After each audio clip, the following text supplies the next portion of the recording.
Well guys, this movie was kinda unexpected and I don't think anyone even knew that this came out in theaters. But I'm always down for a Jack Black and Paul Rudd movie, and it's great to be seeing them working on a movie together. My Anaconda don't want none unless you got.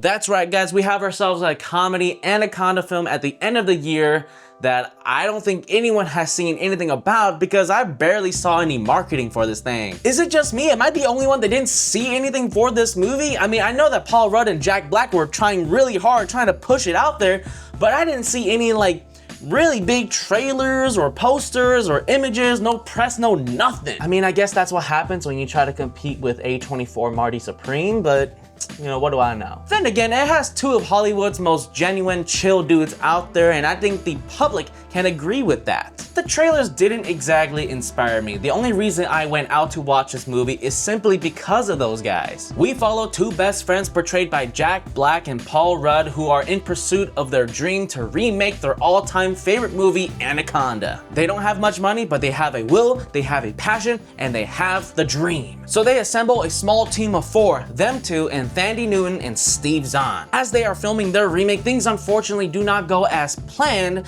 and they must face the real deal. The real deal being actual giant anacondas, in case you didn't know. So the question is, will they survive, and will they be able to complete the remake of Anaconda? I went into this movie with some extremely low expectations. I mean, come on, it's a comedy movie that doesn't seem to be taking itself seriously at all with some pretty weak trailers. It's all about the mindset for this type of movie, and if you're going in expecting some fucking like art house type horror movie where giant snakes are consuming people that's reminiscent of the 90s movies, that ain't it. I thought there was more than one Anaconda movie in the 90s, but it turns out it was just the one with Ice Cube and J-Lo and Jon Voight, which is hilariously constantly being brought up in almost every other scene in this movie because it's aware of what it is. You just gotta approach this movie as a turn off your brain popcorn type Hollywood flick, you know, something that you find on the shelves of Blockbuster and you just have a blast with it. You're not really gonna care about any of the characters, you're not really gonna care about the plot, you're not gonna care about anything that's happening in this movie,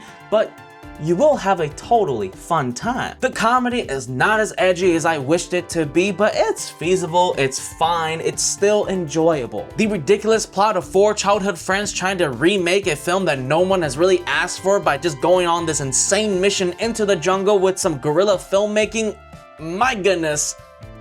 Honestly, I kind of felt that. As an aspiring filmmaker, this movie definitely hits the mark at certain points for me because I can definitely see myself trying to do some crazy shit like this in pursuit of a crazy dream. When the team is working and brainstorming ideas for a scene, it reminded me so much of the kinds of people that I have met. The conversations that Jack Black and Paul Rudd have about themes and dialogue and action lines, honestly, it kind of traumatized me because I've met some fucking crazy ass people who are super hardcore passionate, hungry about filmmaking, and some of their ideas are just, they should be thrown in a mental asylum sometimes. But you kind of have to be a little bit batshit insane in order to make a movie because there are just so many things moving. When things do finally start going bad for the team and they actually have to deal with the real Anaconda, it just continues being all the more exciting and ridiculous. I mean, holy shit, there are some sequences that I never thought I'd ever see, or at least something that I never would have thought of because of how stupid it is, but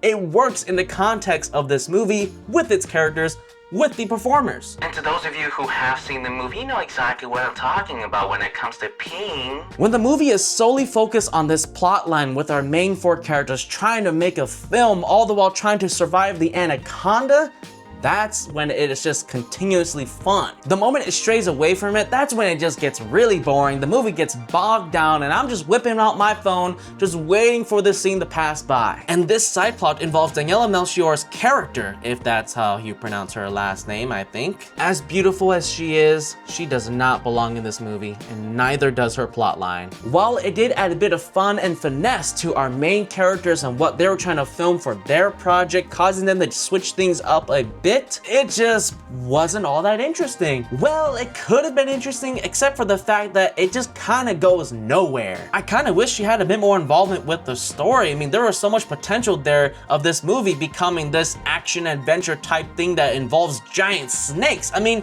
imagine that. And as the movie progresses, our characters grow and change and adapt their film to whatever they need it to be for whatever they're filming as they're surviving against real anacondas. I mean, that kind of happens, but not to the extent that I was hoping it to. Some of my favorite moments in this movie was when Jack Black was telling Steve Zahn to just start recording this shit. Record what's happening. Are you getting this? Are you getting this? Because that's exactly what I would do if I was in that crazy ass situation. Not gonna lie, this movie is kind of a love letter to aspiring filmmakers, and I really felt that here. There is a real treat to the end of this movie. I mean, I can't say I'm surprised that certain things did happen or get revealed, but then again, who cares? This movie knows exactly what it is. It's aware of how stupid and ridiculous it is, and it's not trying to take itself too seriously. For the most part. Again, the whole side plot with Daniela Melchior is just not interesting whatsoever. I kind of wish they just cut it all out. Watching this small team try to bring their vision to life while dealing with the real thing, that's comedic gold. And it's extremely relatable for hungry creators such as myself. This movie really could have been a bit tighter and should have taken a bit more risks when it comes to the comedy. With all that being said, is this movie worth your time in theaters? Is it worth the $15 to $20 ticket? Is it worth the drive? I'm gonna rate this movie as aight, 6.5 ice cubes out of 10. Should you go to theaters for this movie? I don't know, I think that's gonna be up to you. Is it definitely a popcorn flick that you can enjoy at home? Oh yeah. So maybe you could just wait it out because almost every single movie now comes straight to streaming after a whole month. All right, I'm getting tired talking. I'll catch you guys next time.